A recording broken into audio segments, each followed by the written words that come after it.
Hey guys, welcome to another JaYoe conversation. We're going to start off with a bit of a light conversation, but then we're going to get into the serious topic that I really wanted to make in this video. First, check this place out. It's a exhibition where people can show their artwork and everything. It's been here for a long time. I'm at a place called Moon Lake in Ningbo. My name's Matt, by the way. Welcome to the video. I live in China. I've been here for about 10 years. And when I first moved here, I was walking through a park, actually Tianyi Square, which is on the other side of this area I'm at right now, and somebody snapped a picture of me. It was back in the days when foreigners were a little bit more of an oddity in China, and people took pictures of me all the time. And I didn't think much of it until I came to this place at Moon Lake, and they had an art exhibition. And it was focused on unique photography from all over Ningbo. And people had submitted pictures, and the competition ensued. There was a first, second, and third place. I came here because I was informed that I might find this photography exhibition competition uniquely interesting for me. And it was interesting because I ended up going into this building and looking at the pictures. Very nice pictures of people doing interesting things in Ningbo, black and white, artistic pictures, this and that. But first prize for the competition was a picture of me. So it was that picture that the person had taken in Tianyi Square that had won the competition. And I had nary a clue that my face was going to be emblazoned with that #1 ribbon. Anyways, Moon Lake has been a very important part of my life for many, many years. It's a beautiful, beautiful lake that has been a fixture in Ningbo for like 1,000 years. They used to use this lake actually as a container of water, and there was many sort of gates here, and so in ancient times they used this lake as a reservoir to sort of irrigate and feed the city with some water when they needed it. I've been around water my entire life. When I was younger, very, very small kid, I started swimming. I lived in an area around southeast Michigan, around Detroit. Michigan itself is surrounded by some of the largest lakes in the States, the Great Lakes. And so I have a relationship with water. I have had that relationship for a very long time. I swam since I was 9 years old, and I just kept swimming. High school, I was captain of my swim team, and I even coached kids. I coached adults. In university, I swam as well. And I carried the ability of swimming with me. It's like in my blood. I am part fish, to be honest. And in China, I continued my swimming adventures. I did a lot of swimming here. So when I saw a story on Chinese social media about the tragedy of a young lady who committed suicide by drowning herself in a lake, it was uniquely tragic to me because it didn't have to happen, and I was very sad. The reason I found out about it, though, was tragic because the story has been spread around pretty much all over the world, and opinions have been made about the story. And one of the opinions was that Chinese people will never raise a finger to save you. They can't swim. They won't help you in need. So, China, damn it, you better learn how to swim, you people. Most of you can't swim. So you better get shamed into swimming. Now, I was lucky enough to learn how to swim at an early age. I've been swimming, like I said, for a very long time. I've also taught a lot of people how to swim, and I have seen the fear in the eyes of people who can't swim. It's something I don't relate to very much because swimming has sort of, like I said, been part of my life for so long, but I appreciated and understood the fear that's involved in somebody who can't swim. The darkness of the water, the fear of not knowing how cold it is, not knowing if you're going to be able to get out, and alike. The other experience I have is being a firefighter and an EMT in the medical profession, being part of a crew that's tasked with saving lives. And I understand also the ingrained humanity that most of us have in order to try our best to save a life. With that context, let me begin. So this girl was standing in like very shallow water, and the video shows two police officers that are standing on the banks of the water, and they're talking to the girl. Now, firstly, that's the right thing to do. If you have a situation where somebody is suicidal, I was taught, you don't want to encourage that person to take that leap. If they're standing on the side of a building, if they're standing on a cliff, or if they're standing in an area they want to commit suicide in, the last thing you want to do is spook them. So the police officers at that time were doing the right thing by staying out of the water and trying to talk to the girl. There's a famous clip of this moment where the girl is standing in the water, doesn't look very deep, and the police officers are talking to her. A split-second video clip shows the girl lunging towards the deeper part of the water, off the shallower area into the deeper area. Now, this was a very special lake. This was a man-made lake, and in a lot of these reservoirs, the water goes from this to this, and there's a sheer drop-off. And everybody knew that this area was that way. It was beginning of December, very, very cold water. And unfortunately for the girl, the police officers were aquaphobic. They were afraid of swimming. They didn't know how to swim, and they didn't jump in the water immediately to rescue this girl. Tragedy ensued when the camera stopped showing that clip where the two police officers tried to grab each other by the hand and like go into the water to try to get at her. She was already in that deep part of the lake, and so the police officers didn't go into that frigid December water to rescue her. Shortly thereafter, in subsequent clips that I've watched, a police officer that could swim jumped in, but it was too late. Very sad story. Lesson could be learned there to try to get out there and learn how to swim. It's an important skill to learn swimming. I was lucky enough to live in an area that was surrounded by water. Pools at schools were ubiquitous. Every school had a pool and a swim team, and you competed against other schools. I knew a bunch of people in my area that didn't swim though. They joined football instead of joining the swim team. And a lot of those guys, the biggest, thickest, strongest guys you'd ever meet, they were afraid of water. Like, afraid. Would they have jumped in to help that girl? I would hope to say that they would. But you never know until somebody's in that situation. But there's a few things here that need to be discussed. First of all, not a lot of schools in China have pools. My daughter goes to a private school where they have a pool. Lucky enough, she can swim there. She's part of a generation of Chinese that are growing up in a different time, when things like pools and swimming and traveling around the world are open to them. But China is not like every other country. The coastline, which is the most populated area of China by far, makes up a very small percentage of the country. The majority of the country is landlocked. Even in America, we have an east and a west coast and a ton of really huge lakes, which I lived very close to. So my life experience was very different from the life experience of a lot of poor migrant families that might have given birth to a child that made their way to the coast and tried to find a place for them in the world.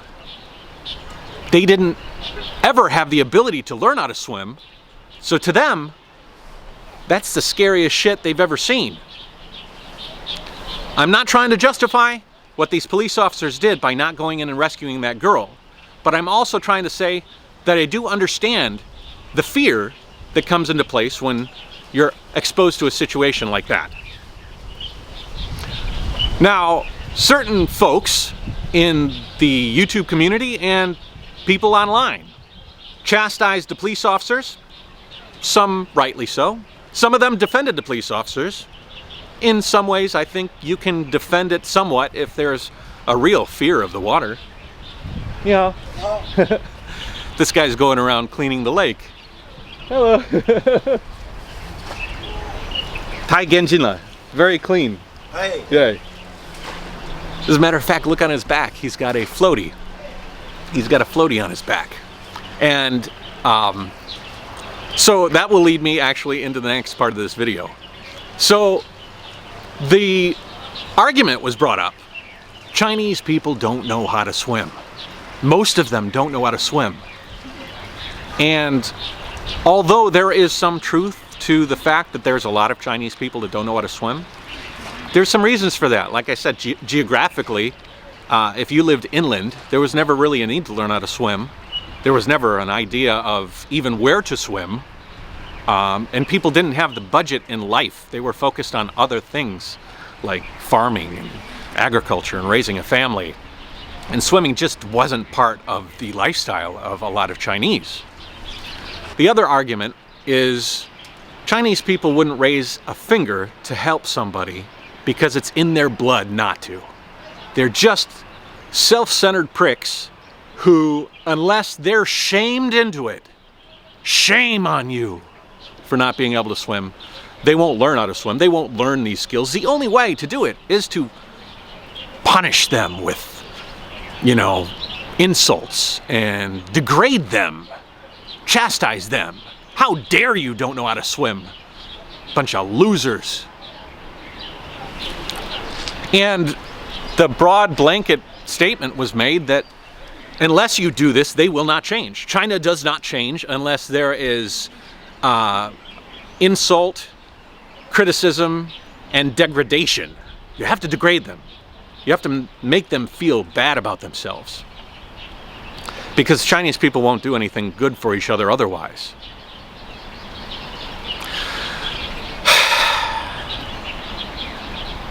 Now, my philosophy is totally different.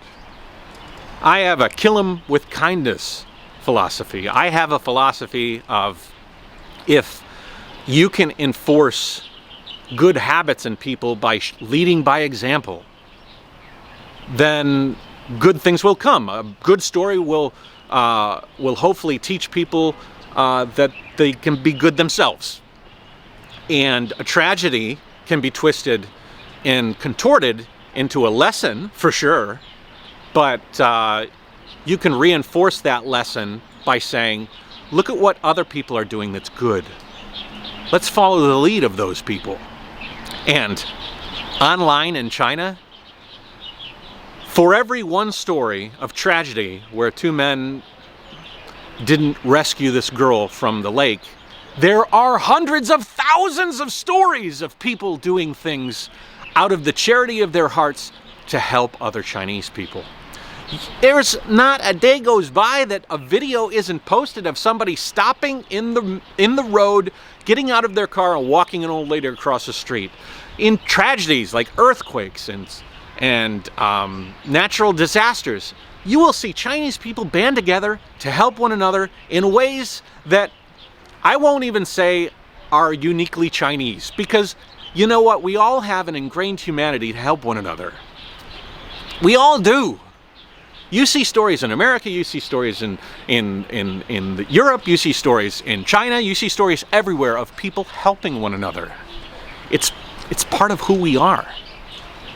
And the more stories you share of us helping each other, the more people will be incentivized and informed about what they can do to help one another. To take one story and say, see this? The only way you're going to get people to swim is if you make them feel like shit. Because that's how China is. That is so disingenuous. Now, that leads me to another part. Do Chinese people not know how to swim? Well, maybe. Hello. Maybe. I got a whole crew of people out here cleaning up the lake, which is cool. I wish they had better weather to do it. It's a little... Eat again, lung, ma. Lung belong? Lung. Now, I guess everybody's informed by their own experiences, right? When I came to China, I love to swim, so I seek out opportunities to do so. And this lake behind me, Moon Lake, I swam across in January. So it's January 1st, the first day of 2013, and I'm doing something kind of unique. I'm in Ningbo and it's cold here. It was ice yesterday, and I'm going to be swimming in a lake called Moon Lake with about maybe 200 of my fellow Chinese old friends. Okay. Yeah, talk. This is very, very cold water. I can barely breathe. It makes my lungs close. It's weird.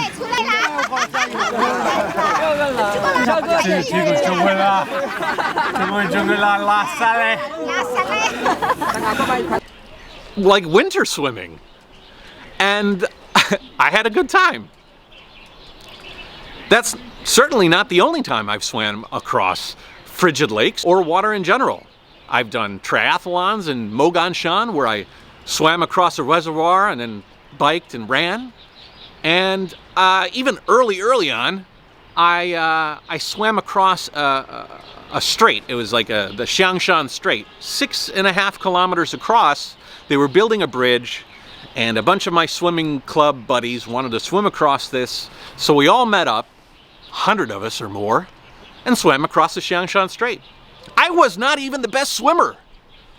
I swam in university in America. I swam my whole life. And some of these guys beat the shit out of me on the water. And I felt pretty happy about it. I like people to compete. I like to see people do better than I can. It fills me with pride. It makes me want to swim more. It makes me want to improve. That's an example, right? These guys were swimming better than me. They were showing me a positive example, and I was becoming more motivated in order to do it. I wasn't the only one. There was a lot of Chinese people that were swimming behind me and using me and the guys ahead of me as motivation to improve their swimming. I swam in Xining, which is way north in the middle of China on a winter swim. The water was 4 degrees and I swam across the Yellow River. I swam 500 meters across, but also the water was traveling very fast and I swam across and down. It was quite a distance, and if you've never done a winter swim, holy shit, you should give it a try. It is a challenge against your own physical body in order to resist the frigid water. I wasn't the only swimmer in that event. There was like 100 other Chinese and foreigners that swam with me across that frigid river. Many Chinese people can swim. Maybe not the percentage of people that can swim wherever you are, but maybe your country has more water around it. Maybe people grew up around water a lot more. Maybe swimming was more accessible when they were younger in school and they were exposed to it. Because you know what happens when you don't swim when you're young? You get old with a fear of water. You get older, and then you carry that fear with you. That's why some people are afraid of spiders way more than they should be. That's why people are way more afraid of heights than they should be. But you bring somebody from the mountain country, and when they're younger, they don't have that fear. It's a really sad state that I even have to make this video that says you should not shame somebody. You should try to teach and support somebody so that they can learn a better way. You should give them opportunities to see people doing successful things with a skill, saving lives with that skill. You also shouldn't take one split-second video and extrapolate it to degrade an entire culture. That's just wrong. I have swam all over China. People in China can swim. Some can swim very good, some not so good.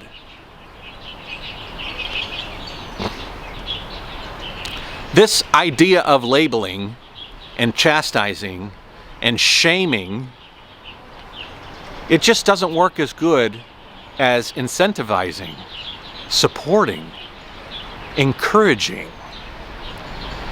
Was that girl's death a tragedy? Yes, 100%. Should you label an entire culture, all mainland Chinese, in some negative connotation because of this story? No. Do Chinese support one another and people outside of China? I mean, do Chinese in general, are they kind people? Yes. Will they save you if they have a chance? In most cases, yes. In some cases, no. But it's not just a Chinese problem. If you go online and look at how people are shitty to each other, you can find stuff everywhere. Everywhere you can find it, especially in the West right now. You have people that will not wear a mask. They will go out and infect their fellow man, and they will defend that right to the bitter end because you know what? I don't even believe that this virus is that good. They don't educate themselves. They don't teach themselves. That's frustrating. Should I shame those people? Should you try to educate those people? Should the leaders in the world lead by example and maybe put your goddamn masks on? Maybe let the scientists speak? Maybe speak some truth instead of always trying to deceive one another? Because this is the result. You get people who are saying, you know what? The people I follow say that this isn't a big deal. Even though thousands of us are dying every day, I don't give a damn.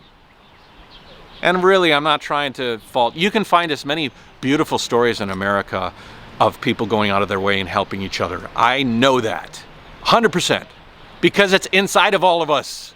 We are humans. That's why they call it humanity. We have humanity in our blood. It leads us to the good decisions, the good helpful moments, the ways that we can help one another, because it's in us. To say that another culture does not have that humanity is fucked. China, if any Chinese people are watching this video, and you know what, on YouTube, you're probably not going to see it in mainland China, because most people don't watch YouTube. Most people in Chinese mainland do not watch YouTube.